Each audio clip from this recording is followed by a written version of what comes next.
ایک چھوٹے سے مگر صاف ستھرے محلے میں ایک پیارا سا لڑکا رہتا تھا جس کا نام ابراہیم تھا۔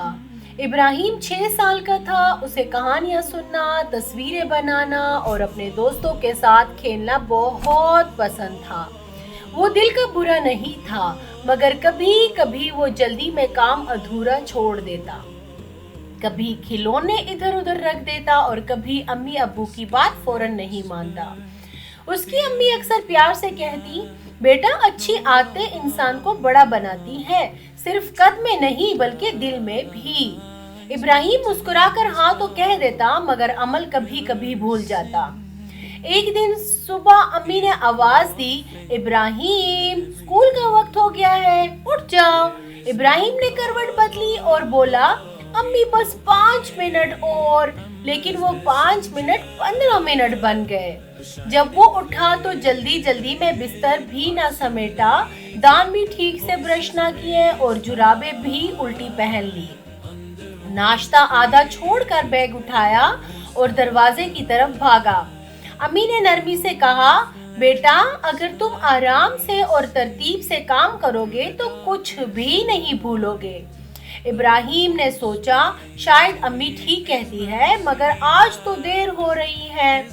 اسکول پہنچ کر کلاس شروع ہوئی۔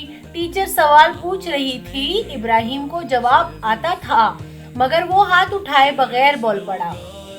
ٹیچر نے مسکرا کر کہا، ابراہیم تم ذہین ہو، مگر پہلے ہاتھ اٹھانا سیکھو، یہ بھی اچھی عادت ہے۔ ابراہیم کو تھوڑی شرمندگی ہوئی، مگر اس نے دل میں ٹھان لیا کہ آئندہ دھیان رکھے گا۔ وقفے میں اس نے اپنا لنچ باکس کھولا۔ اس کے دوست حمزہ کے پاس آج کھانا کم تھا۔ وہ چپ چاپ بیٹھا تھا۔ ابراہیم نے تھوڑی دیر سوچا، پھر اپنا بسکٹ آدھا کر کے حمزہ کو دے دیا۔ حمزہ کی آنکھیں چمک اٹھیں۔ شکریہ ابراہیم، وہ خوش ہو کر بولا۔ ابراہیم کو دل میں عجیب سی خوشی محسوس ہوئی۔ اسے لگا کہ کسی کو خوش دیکھ کر اپنا دل بھی خوش ہو جاتا ہے۔ کھیل کے وقت کچھ بچے دوڑتے ہوئے لائن توڑ کر میدان میں چلے گئے۔ ابراہیم بھی ان کے پیچھے جانے ہی والا تھا، مگر اسے ٹیچر کی بات یاد آ گئی۔ وہ خاموشی سے لائن میں کھڑا ہو گیا۔ کچھ دیر بعد باقی بچے بھی لائن میں آ گئے۔ اس دن کھیل اچھے طریقے سے ہوا، کسی کو دھکا نہیں لگا اور کوئی گرا بھی نہیں۔ ابراہیم نے سوچا، لائن میں کھڑا ہونا واقعی اچھی عادت ہے، اس سے سب محفوظ رہتے ہیں۔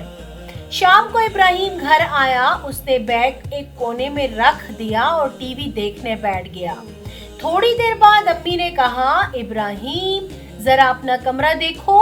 ابراہیم نے کمرے میں دیکھا، کھلونے فرش پر، کتابیں بستر پر، پینسلیں ادھر ادھر۔ امی نے پیار سے کہا، ہر چیز کو اس کی جگہ پر رکھنا بھی اچھی عادت ہے، اس سے چیز گم نہیں ہوتی اور کمرہ بھی اچھا لگتا ہے۔ ابراہیم نے سوچا، چلو آج ہی شروع کرتے ہیں۔ اس نے کھلونے ڈبے میں رکھے، کتابیں شیلف پر رکھی، پینسلیں ڈبے میں ڈالی اور کچرا ڈسٹ بن میں پھینکا۔ جب کمرہ صاف ہو گیا تو اسے اپنا کمرہ پہلے سے زیادہ خوبصورت لگا۔ امی نے خوش ہو کر کہا، شاباش میرے بیٹے۔ ابراہیم مسکرا کر بولا، امی صاف کمرہ واقعی اچھا لگتا ہے۔ رات کو ابراہیم کو ہوم ورک کرنا تھا۔ ایک سوال اسے سمجھ نہیں آ رہا تھا۔ اس نے دل میں سوچا، کاش میں کہہ دوں سب ہو گیا ہے۔ پھر اسے ابو کی بات یاد آئی، بیٹا سچ بولنے سے دل مضبوط ہوتا ہے۔ وہ امی کے پاس گیا اور بولا، امی یہ سوال مجھے سمجھ نہیں آ رہا۔ امی نے پیار سے اسے سمجھایا۔ تھوڑی محنت کے بعد ابراہیم نے خود ہوم ورک مکمل کر لیا۔ اب اسے بہت اطمینان محسوس ہوا۔ اس نے سوچا، سچ بولنا اور محنت کرنا واقعی اچھی عادت ہے۔ اگلے دن وہ ابو کے ساتھ مسجد گیا۔ ابو نے اسے آہستہ سے کہا، بیٹا یہاں خاموشی اور ادب سے بیٹھا جاتا ہے۔ ابراہیم نے جوتے سیدھے رکھے، آہستہ سے اندر گیا اور خاموشی سے بیٹھ گیا۔ واپس آتے ہوئے ابو نے اس کے سر پر ہاتھ رکھ کر کہا، شاباش تم نے آج بہت اچھی عادت دکھائی۔